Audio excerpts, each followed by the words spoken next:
நீங்க சொல்லிருக்கீங்க திருச்சி கிழக்குல ஸ்டாலின் அவர்கள் போட்டியிட வாய்ப்பு இருக்குன்னு, அது உண்மையான விஷயமா சார்? அப்படி போட்டியிட்டால் எதிர்க்க வந்து பாத்தீங்கன்னா டிவிகே சார்பாக திரும்ப அவர்களை களமிறக்க வாய்ப்பு இருக்கா சார்? அவருக்கு வாக்கு கிடைச்சது முஸ்லீம் வாக்குகள் தான் கிடைச்சது. அது இந்தியன் யூனியன் முஸ்லீம் லீக், மனிதநேய மக்கள் கட்சி, SDBI, தமீமுன் அன்சாரி மற்றும் பல முஸ்லீம் அமைப்புகள், ராஜா மொய்தீன், நவாஸ் கனி, ஜவஹருல்லா, முபாரக், SDBI, தமீமுன் அன்சாரி, இப்படி பல முஸ்லீம் அமைப்புகள் தான் அவர் வெற்றிக்கு காரணமா இருக்குது. திருச்சியில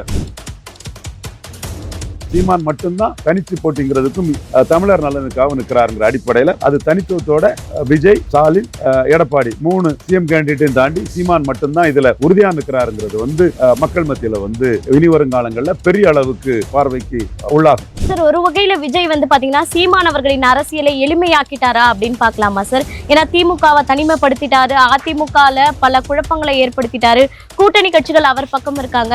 சோ வந்து இதை தானே சீமான் அவர்கள் செய்ய துணிஞ்சிட்டு இருந்தாரு, அதை விஜய் வந்து செஞ்சு எளிமையாக்கிட்டாரு பார்க்கலாம். 100க்கு 100 அது உண்மை. விஜய்க்கு மாடல், விஜய்க்கு வெற்றி பலருக்கும் ஒரு புதிய பாதையை கொடுத்திருக்கு. அதனால சீமான் இனி புதுசா எழுதுவோம், பழசெல்லாம் மறந்துருங்க, நான் புது போல்ஸ்ங்கிற அந்த கிளைம் வைக்கிறாரு. கலங்கரை சொந்தங்களுக்கு அன்பு வணக்கம். இன்று நம்மோடு நேர்காணலில் இணைந்திருப்பவர் அரசியல் விமர்சகர் ரவீந்திரன் துரைசாமி அவர்கள். வணக்கம் சார். வணக்கம் மேடம். சார், இப்ப சட்டமன்றம் எடுத்துக்கிட்டோம்னா இதுவரை பாத்தீங்கன்னா டிவிகே, அதாவது விஜய் விசஸ் உதயநிதி அப்படின்னு இருந்தது. இப்ப சீமான் அவர்களும் வீறு கொண்டு வராரு. அப்போ விஜய் விசஸ் சீமான் அப்படின்னு அரசியல் களம் மாறுவதற்கு வாய்ப்பு இருக்கா சார்? விஜய் முதலமைச்சரா இருக்கிறாரு. சட்டமன்றத்துக்குள்ள உதயநிதி ஸ்டாலின் வந்து விஜய்க்கு எதிராக ஸ்கோர் பண்றாரு. அது காரணம் என்னன்னா, விஜய் மைனாரிட்டி கவர்மெண்ட்டை தான் லீட் பண்றாரு. 108 விசில் தான், ஒரு 5 கை, 4 அருவா சுத்தியால் நட்சத்திரம், அந்த கதிர் அருவாள், அந்த 4 2 2 4 பானை 2, இந்தியன் யூனியன் முஸ்லீம் ஏணி 2, ஏணி, பானை, கதிர் அருவாள் சுத்தியல், கதிர் அருவாள் அறுவடை சின்னம், இது தென் கை, இந்த மாதிரி ஒரு விசில் தவிர ஒரு 13 சின்னம் வந்து வேற சின்னம் தான் அவர் கை கொடுத்துருக்கு. அதில் வந்து 13 பேருமே ஸ்டாலின் முதல்வர்னு சொல்லி வந்தவங்க. அவங்க வந்து அரவர துரோகமும் முழு துரோகமும் பண்ணி தாவேக்க அதிகாரத்தோட எப்படியோ நிற்கிறாங்க.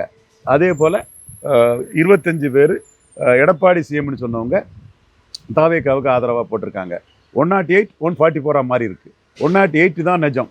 அப்போ 108 தான் நிஜம்னு சொல்லும்போது சட்டசபையில் உதயநிதி ஸ்டாலின் விஜய்க்கு கவர்மெண்ட் மைனாரிட்டி கவர்மெண்ட்டுங்கிறத மையமாக வச்சு அதை விமர்சனம் பண்ணுறாரு. அந்த விமர்சனம் மக்கள் மத்தியில் ஈடுபடுது.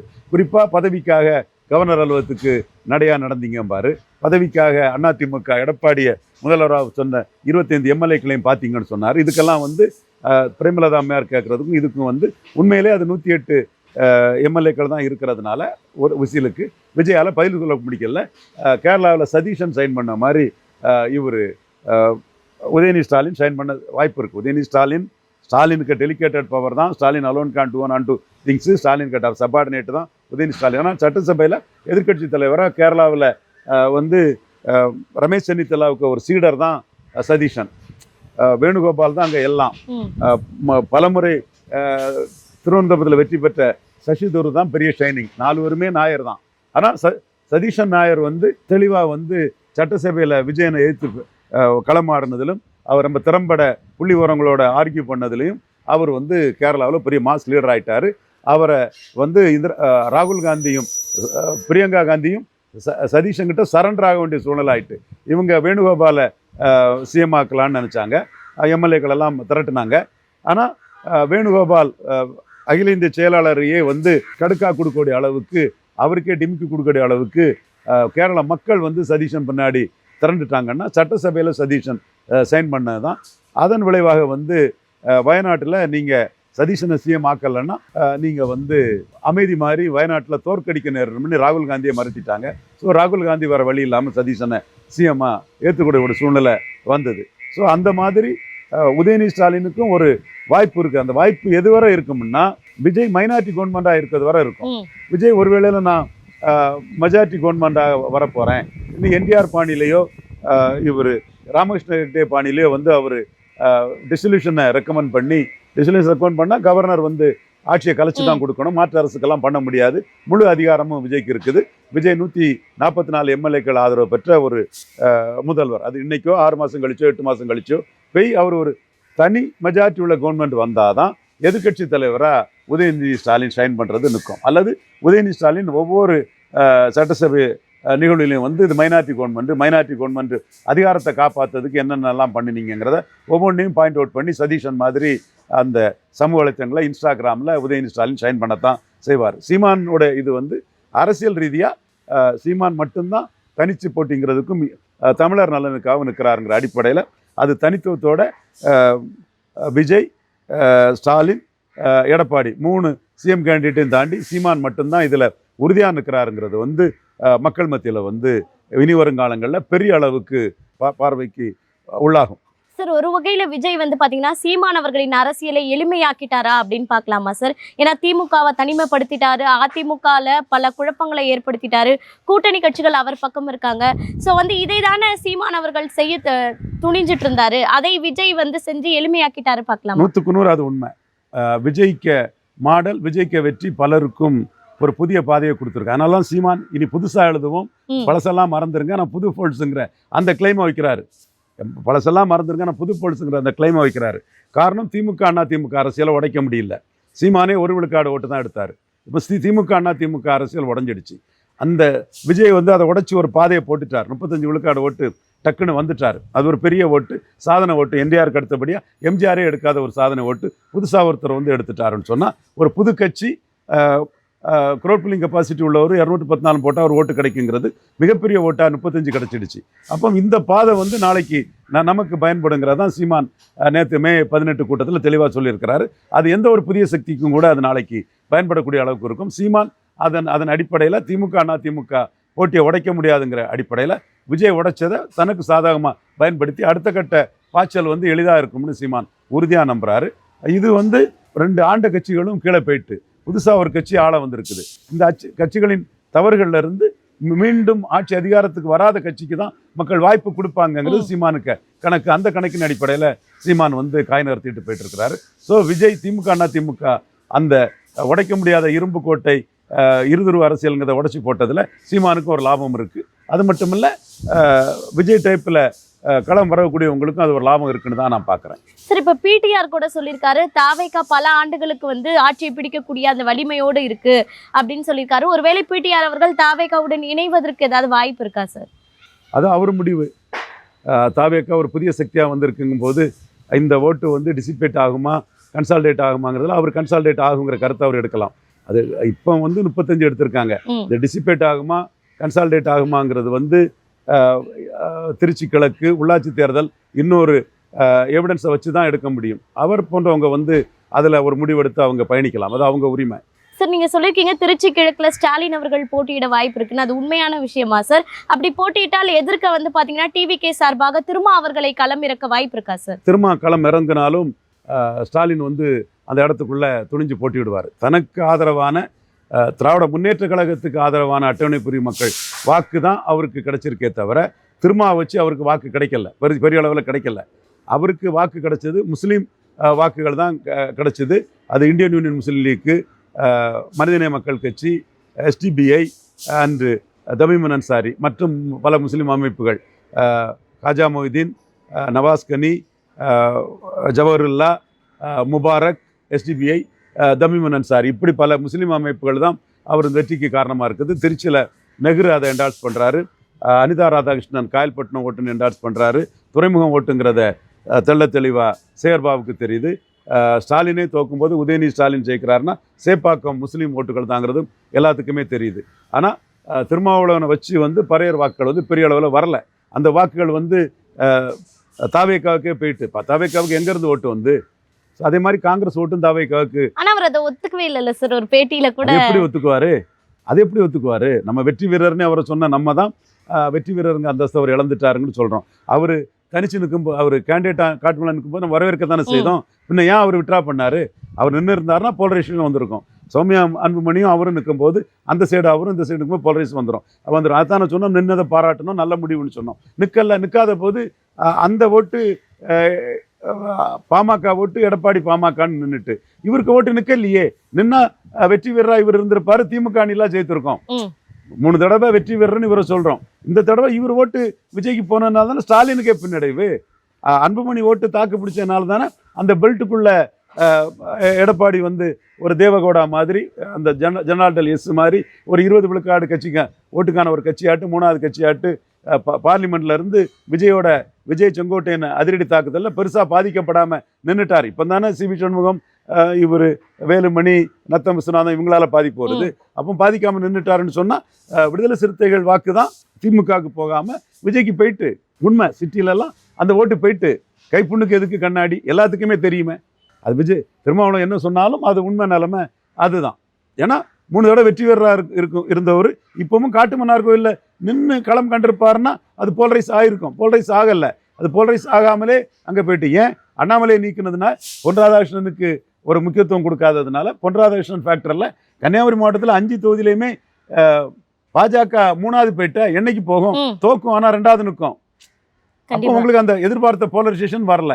இங்கே வந்து நின்று இருந்தாருன்னா போலரைசேஷன் வந்திருக்கும். அது வராதனால பரையர் சமூக ஓட்டு தான் அங்கே தெளிவாக வந்து விஜய் பக்கம் போயிட்டு. அப்போ இனிமேல் வந்து இவர் திருச்சியில் இங்கே மந்திரி ஆகிட்டு மந்திரியாக தான் நான் வரவேற்கிறேன், பாராட்டுறேன். அது தலித் எம்பவர்மெண்ட் தான். விஜய் அது செய்தால் பாராட்டுக்குரியது. ஒரு எம்பியாக இருக்கக்கூடிய ஒரு வரலாறு கொண்ட ஒரு அட்டவணை புரிவு ஒரு எல்லா இன்டலெக்சுவல் ஒரு சகோதரர் வந்து மந்திரி ஆகிறது வரவேற்கத்தக்கது. அது எம்பவர்மெண்ட்டாக தான் இருக்கும். அது பாராட்டுறேன். முடிச்சுக்கிட்டு அவர் அங்கே திருச்சியில் நின்னாருன்னா ஸ்டாலின் அதை கண்டு அச்சப்பட வேண்டியது அவசியமே இல்லை. நமக்கு நம்ம ஓட்டு கிடைக்கும், திமுகவுக்குள்ள அட்டவணைப்புரி மக்கள் ஓட்டு கிடைக்கும். மற்றபடி ஸ்டாலின் தோற்கடிக்கப்பட்டதுக்கு ஒரு சிம்பதி இருந்ததுன்னா அவரே 50 விழுக்காடு வாக்கு மேலே எடுத்து ஜெயிக்க முடியும்னு அவர் தாராளமாக நிற்கலாம். மக்கள் தான் முடிவு பண்ணணும். விஜயும் கடுமையாக பிரச்சாரம் பண்ணுவார், யாரை போடுவார்னு தெரியாது. பட் ஸ்டாலின் அங்கே நிற்கிறது தான் அவர் அரசியலுக்கும் அவர் கட்சிக்கும் நல்லதுங்கிறது என்னோட பார்வை. ஸோ பெரும்பாலும் ஸ்டாலின் நிற்கணும்னு அனிதா ராதாகிருஷ்ணன் சொல்கிறாரு, திருச்சியில் உள்ளவங்க சொல்கிறாங்க, மாவட்ட செயலாளர் சொல்கிறாங்க. திருமாவளவன் நின்னாலும் அதை பற்றி பிரச்சனைப்படாமல் நிற்கணும். There is no place for sentiments in பொலிட்டிக்ஸ்ன்னு நிற்கிறது தான் ஸ்டாலினுக்கு நல்லது. அதுதான் ஸ்டாலினுக்கு மீண்டும் ஒரு எழுச்சியை வந்து கொடுக்கும். அவங்க சொல்கிறது இதெல்லாம் டெம்பரரிங்கிறாங்க.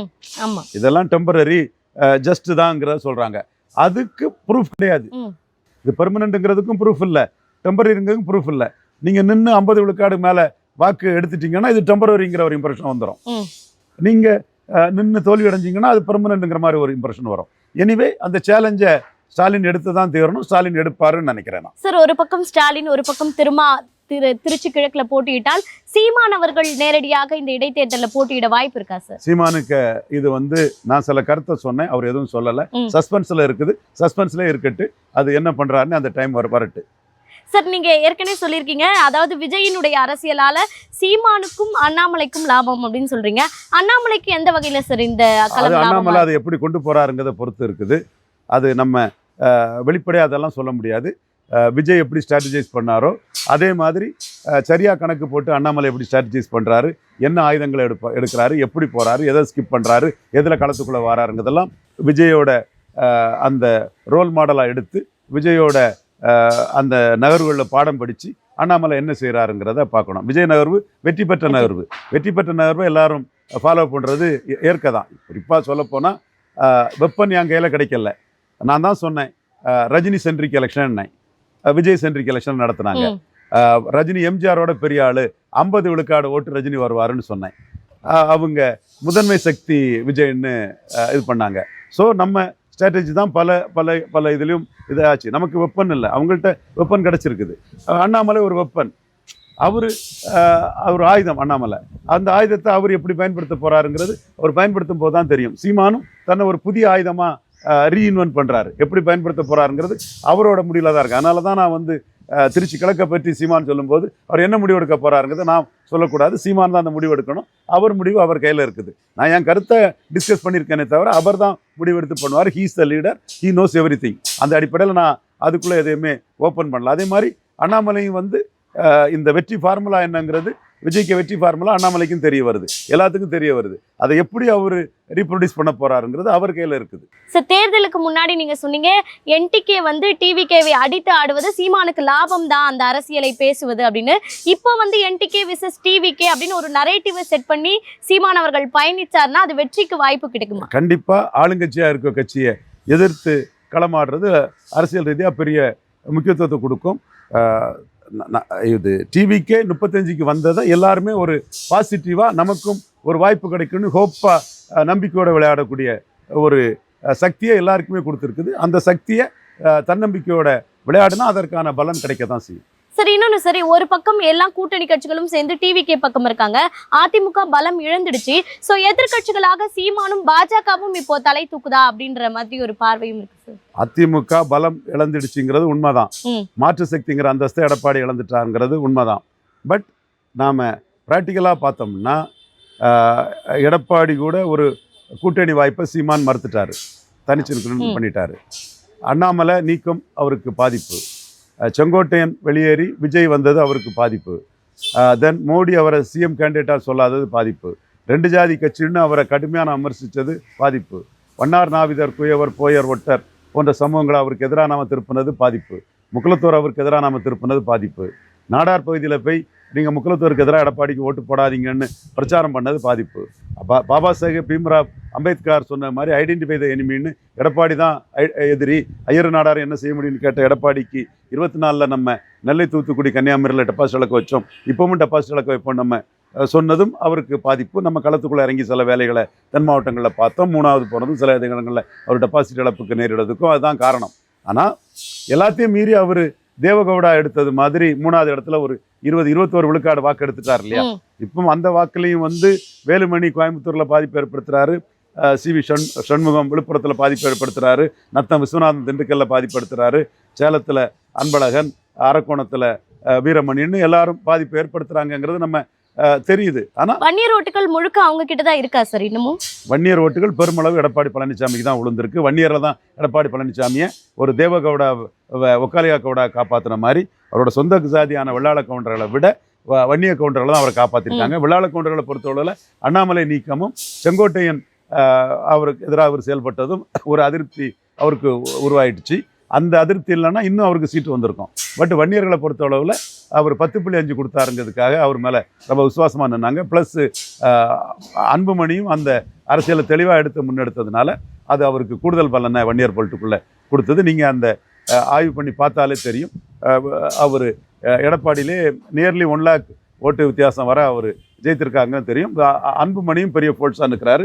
திருமாவளவன் தான் பலகீனப்பட்டுட்டார், தன் வாக்குகளை விஜய்கிட்ட இழந்துட்டார். 100க்கு 100 உண்மை. அன்புமணி விஜய்கிட்ட வாக்களை இழக்கல. அன்புமணி 2024 அவர் நீங்கள் 24 பொசிஷனை நம்ம டேட்டாவுக்கு மீறி பொய்யா பேசணும், அது நிற்காது, உண்மையெல்லாம் பேசணும். 24 அன்புமணி பல தொகுதிகளில் டெபாசிட் இழந்தார். சேலத்தில் அவங்க டெபாசிட் இழந்தாங்க, தருமபுரியில் ஜெயிக்க முடியல. ஆனால் இன்னைக்கு 4 இடத்துல அவங்க ஜெயித்திருக்காங்க. ஒரு சக்தியாக நிற்கிறாங்கன்னு சொன்னால் அவங்க 10.5 வன்னியர் சமூக பேக்கிங் அவங்களுக்கு தெளிவாக இருக்குது. அதை விஜயால் பெரிய அளவுக்கு அன்புமணியை பாதிப்படை செய்ய முடியலை. அதை வன்னியர் வன்னியர் வாக்கு தான் அன்புமணிக்கு மெயின். அதே மாதிரி எடப்பாடியையும் வன்னியர் வாக்கில் விஜயால் பெரிய அளவு பாதிப்படை செய்ய முடியல. அதில் எடப்பாடி ஸ்டாண்ட் பண்ணிட்டாரு. நீங்கள் அவர் எடுத்த 47 சீட்டில் பெரும்பகுதி 30க்கும் மேற்பட்ட தொகுதி வன்னியர் டாமினேட்டட் தொகுதியாக தான் தெளிவாக இருக்குங்கிறதும், அதில் பல தொகுதிகளெல்லாம் நல்ல லீடிங்கில் ஹெவி லீடிங்கில் அவர் வந்திருக்காருங்கிறதும் தெரியுது. மொத்தத்தில் அவர் ஒரு தேவகவுடா மாதிரி, ஒரு ஜேடிஎஸ் அந்த மாதிரி வன்னியர் வெள்ளாள கவுண்டர் ஆதரவில் நின்றுட்டாருங்கிறதான் உண்மை. 3வது இடத்துக்கு வந்தாலும் நின்றுட்டாருங்கிறதான் உண்மை.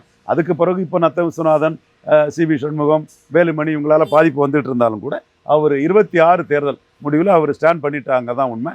நான் சொன்ன இவ்வளவு எடப்பாடுக்கு எதிராக அவர் நின்னது அவருக்கு ஓட்டுன்னு தான் நான் மதிச்சு கொடுத்தான் பேசுகிறேன். அதே தான் 2024 நெல்லை தூத்துக்குடி கன்னியாகுமரியில் டெபாசிட் இழக்க செய்த நாம ஐயர் நாடார் என்ன செய்ய முடியும்னு கேட்ட மிதுன் பழனிசாமி தம்பிக்காக, அவர் தொழிலதிபர், தொழில் வளர்க, அந்த தம்பியை நான் நேசிக்கிறேன், அது வேறு விஷயம். தனிப்பட்ட முறையில் தம்பிக்கு எதிராக நமக்கு ஒன்றும் இல்லை. அந்த தம்பிக்கு வார்த்தைக்கு தான் நம்ம பதிலடி கொடுத்தோம். அந்த இடத்துக்குள்ளே அவர் சேலம், தருமபுரி, விழுப்புரத்தில் எடுத்த ஓட்டையும் நான் ரெகனைஸ் பண்ணி தான் பேசினேன். என் பேச்சை கேட்டால் எல்லாருக்கும் தெரியும். இப்பவும் அந்த பகுதியில் அவர் ஜெயண்டா தான் நிற்கிறாரு, பலமாக தான் நிற்கிறாரு. ஸோ அவர் 3வது சக்தியாட்டு ஒரு சமூக பின்னணியோடு அவர் நிற்கிறாருங்கிறது உண்மை. இந்த பிரச்சனையோட முடிவு உள்ளாட்சி தேர்தலில் வந்தால் தெரியும். இப்போ சிவி சண்முகம், இப்போ இவங்க வேலுமணி, இந்த பிரச்சனைகளோட முடிவு உள்ளாட்சி தேர்தல் அவருக்கு எப்படி பெர்ஃபார்ம் பண்ணுறாருன்னு தெரியும். கடந்த உள்ளாட்சி தேர்தலில் சிவி சண்முகம் விழுப்புரத்தில் பெரிய அளவில் பெர்ஃபார்ம் பண்ணவர், அதையும் நான் பதிவு பண்ண தான் செய்திருக்கிறேன். இப்பவும் இந்த டேட்டா எடப்பாடி பழனிசாமி மாற்று சக்தி இல்லைனாலும் சரி, அவர் ஒரு முக்கிய சக்தியாட்டு 3வது சக்தியாட்டு நிற்கிறாரு. ஒரு ஓல்டு மைசூர் ரீஜனில் ஒரு குறிப்பிட்ட பகுதிகளில் தேவகவுடா ஜனதாதள் எஸ் நின்ன மாதிரி ஏடிஎம்கே நிற்குது. வன்னியர் வெள்ளாள கவுண்டர் பெல்ட்டுக்குள்ளே, குறிப்பாக வன்னியர் பெல்ட்டுக்குள்ளே எடப்பாடி நிற்குது. வன்னியர்கள் தான் 77 கலைஞரை காப்பாற்றி விட்டது, 62 அண்ணாவை முன்னேற்றி விட்டது. அதே மாதிரி எடப்பாடி பழனிசாமியை ஒரு சக்தியாட்டு அவங்க காப்பாற்றிருக்காங்க. ஸ்டாலின் தான் மாற்று சக்தியாட்டு 70 சீட்டுங்கிற லெவலுக்குள்ளே வந்தாலும் கூட ஒரு அரசியல் சக்தியாக எடப்பாடி நிற்கிறாருங்கிறத நம்ம மறுத்துக்கிட்டு பேசினா அது நாமளே நம்மளை ஏமாற்றிக்கிட்டு we are deceiving our souls தான் அர்த்தம். ஸோ நிற்கிறார். இதைத்தான் நான் 2024 பிரமிஷர் கேண்டிடேட் இல்லாமல் விழுந்த ஓட்டு அவர் தலைமைக்கு விழுந்த ஓட்டுன்னு சொன்னேன். இப்பவும் அவர் தலைமைக்கு ஓட்டு விழுந்திருக்கு. குறிப்பாக வன்னியர் சமூகம் அவரை காப்பாற்றிருக்காங்கிறதான் 100க்கு 100 உண்மை. சார் இறுதியா ஒரே ஒரு கேள்வி சார். இப்போ விஜய் அவர்கள் கூட்டணி கட்சிகளுக்கு அமைச்சர் பதவியை கொடுப்பாரா? அப்படி கொடுத்தால் விஜய் அவர்களுக்கு என்ன சிக்கல் ஏற்படும் அப்படின்ற விஜய்க்கு எந்த சிக்கலும் இல்லை. இப்படியே அவர் கண்டினியூ பண்ணிட்டு போனாலும் ஒன்றும் இல்லை. அவர் 144 காட்டி மெஜாரிட்டியை நிரூபிச்சிட்டாரு. டிஸ்குவாலிஃபை ஆக மாட்டாங்களா சார் அந்த 25 எம்எல்ஏ? இல்லை, நீங்கள் அவர் இப்படியே போனாலும் ஒன்றும் இல்லைங்கிற கருத்தெல்லாம் நான் சொல்கிறேன். நீங்கள் முன்முடிவோட கேள்வி கேட்குறீங்க. அவர் மந்திரி பதவி கொடுத்த பிறகுதானே அது கவர்னர் தலையீடு, சபாநாயகர் அதெல்லாம் வரும். அவர் ஒன்றுமே கொடுக்காம இப்படியே போயிட்டாலும் என்ன, ஸ்டேட்டஸ் கோ எடுத்துகிட்டு போனாலும் என்ன? நீங்கள் ஸ்பீக்கரும் இதுக்கு ஒன்றும் முடிவெடுக்க போகிறதில்ல. ஒரு 90 நாள் ஆகும். விஜய்க்கும் இது ஒன்றும் அவசரம் இல்லை. அவர் கவர்மெண்ட் 6 மாதத்துக்கு அவருக்கு எந்த பிரச்சனையும் இல்லை. ஃபுல் பிளட்ஜ்டு கவர்மெண்ட், 144 எம்எல்ஏக்களை நிரூபித்த ஒரு கவர்மெண்ட். அரசியல் சூழ்நிலையும் எய்தர் எடப்பாடியார் எலெக்ஷன் சொன்னேன். அதே மாதிரி ரிசல்ட் வந்த அன்னைக்கே சொன்னேன் எய்தர் விஜய் ஆர் எலெக்ஷன் தான் சொன்னேன். விஜயை தாண்டி இன்னொரு மாற்று அரசு அமைப்புக்குள்ள வாய்ப்புகள் இல்லை. இவர் திருமாவளவனை வச்சு அமையதுக்கு ஒரு வாய்ப்பு இருந்தது. அந்த இது எடப்பாடி வேலுமணி நத்தமிசுனா அதெல்லாம் பவர் ஆயிடுவாங்கன்னு அதை சார் எப்படி சார் இந்த ஒரு முடிவே எடுத்தாங்க? அவங்க திருமாவை முதல்வர் ஆக்கணும்னு திராவிட கட்சிகள் எடுத்தது ஒரு அதிர்ச்சியா இருக்குல்ல சார்? அதிர்ச்சியெல்லாம் ஒன்றும் இல்லை. அதிகாரம், அரசியல் அதிகாரம் சார்ந்தது. இப்போ விஜயுமே எனக்கு மைனாரிட்டி கவர்மெண்ட் மெஜாரிட்டி வரல, என்ன எல்லாருமே அண்டர் எஸ்டிமேட் பண்ணீங்க, நானே 35 வந்துட்டேன், நான் 3வது போவேன், எல்லா கருத்து கணிப்புகளும் எல்லாரும் என்ன 15-20ன்னு சொல்லும்போது நான் 35 வந்துட்டேன். இப்போ நான் 35 வந்த முறை என்கிட்ட காங்கிரஸும் வருது, நான் தனிச்சு போகிறேன்னு விஜய் சொன்னார்னா அந்த எம்எல்ஏக்கள் விரும்புவாங்களா? அப்போ எம்எல்ஏக்கள் அதிகாரத்தோடு இருக்க விரும்புகிறாங்க. ஸோ அரசியலுங்கிறது அதிகாரம் சார்ந்தது. திமுக அண்ணா திமுகலாம் வெறும் சென்டிமெண்ட்டாக பேசுகிறது தான். அதிகாரம் எந்த ரூபத்தில் வந்தாலும் எல்லாருக்கும் அது இனிக்கத்தான் செய்யும். நீங்கள் மீன் வித்த காசு நாராது, நாய் வித்த காசு குறைக்காது. ஸோ அதிகாரம் தான் முக்கியம்னு சொல்லும்போது திருமாவளவனை மையமாக வச்சு அதிகாரத்தில் வந்துடலான்னு நினச்சதில் தப்பு இல்லை. அதில் திருமாவளவனுக்கும் அது பெரிய கிரெடிட் தான், அதிகாரம் தான். ஆனால் எடப்பாடி என்ன நினச்சாருன்னா, நம்மளை ஓரங்கட்டிக்கிட்டு வேலுமணி அதிகாரத்தில் வந்துடுவார், வேலுமணி அப்புறம் நம்மளை பொதுச்செயலாளர் போஸ்ட்டில் தூக்கி போட்டுருவாருன்னு வேலுமணி இன்னொரு கவுண்டரை கண்டு இவர் வேறு மாதிரி அவர் கணக்கு போட்டுட்டார். அது நடக்கலை. பட் இந்த ஒரு விஷயம் மும்முனை களமாட்டு வரும்போது கர்நாடகா மாதிரி எம்எல்ஏ இல்லாத ஹெக்டே சிஎம் ஆனார். ரெட் எம்எல்ஏல உள்ள திருமாவளவனுக்கு சிஎம்ங்கிற இது பேசப்பட்டது. 3வது கட்சியான எடப்பாடி சிஎம்ங்கிறது பேசப்பட்டது. ஸோ இந்த மும்முனை போட்டி யாருக்கும் மெஜாரிட்டி இல்லாத யூபி கர்நாடகா மாதிரிப்பட்ட ஒரு இன்ஸ்டெபிலிட்டி தமிழ்நாட்டில் தொடஞ்சின்னா யார் வேணாலும் சிஎம் ஆகலாங்கிற ஒரு சூழல் இருக்குது. 2 எம்எல்ஏ திருமாவளவனுக்கே சிஎம் ஆக முடியும்னா 4 எம்எல்ஏ அன்புமணிக்கும் வாய்ப்பு வரும்னு அன்புமணி கான்ஃபிடண்டாக யாருக்கும் வாய்ப்பு வரும். ஹெக்டே மாதிரி ஒரு 4 எம்எல்ஏ கூட அங்கே எல்லாரையும் ஒருங்கிணைக்கூடிய கெப்பாசிட்டி ஒரு 4 எம்எல்ஏக்கு இருந்ததுன்னா அந்த 4 எம்எல்ஏ கூட சிஎம் ஆக முடியும். அவர் ஃபோல்ஸாக இருக்கக்கூடிய பட்சத்தில்னு பல வாய்ப்புகள் பலருக்கும் அந்த இருமுனை போட்டி உடஞ்சி மும்முனை போட்டி ஆனதில் தமிழ் மண்ணில் வந்திருக்கு. அதுதான் 2 எம்எல்ஏ இருந்த திருமாவளவன் சிஎம்ங்கிற அளவுக்கு டாக் வர்றது காரணம். இது மற்ற எல்லாருக்குமே ஒரு நம்பிக்கை கொடுக்கக்கூடிய ஒரு அரசியல் உருவாயிருக்குது. ஸோ பைப்போலர் பொலிட்டிக்ஸ் உடஞ்சது தமிழ்நாட்டில் பொலிட்டிக்கல் மூவ்ஸுக்கு பலருக்கும் ஒரு வாய்ப்பையும் ஒரு சாதகத்தையும் கொடுக்கும். யாருக்கு எப்படி வாய்ப்பை விஜய் கொடுத்த மாதிரி கொடுக்குங்கிறது காலமும் நேரமும் தான் முடிவு பண்ணும். பொறுத்திருந்து பார்ப்போம். அதை அந்த நம்பிக்கை சீமான், அண்ணாமலை போன்றவங்களுக்கும் பொலிட்டிக்கல் பிளேயர்ஸுக்கும் இருக்குது. கண்டிப்பா சார். அரசியல் சார்ந்து பல்வேறு கருத்துக்களை பகிர்ந்துக்கிட்டீங்க. தொடர்ந்து பேசுவோம். நன்றி. நன்றி.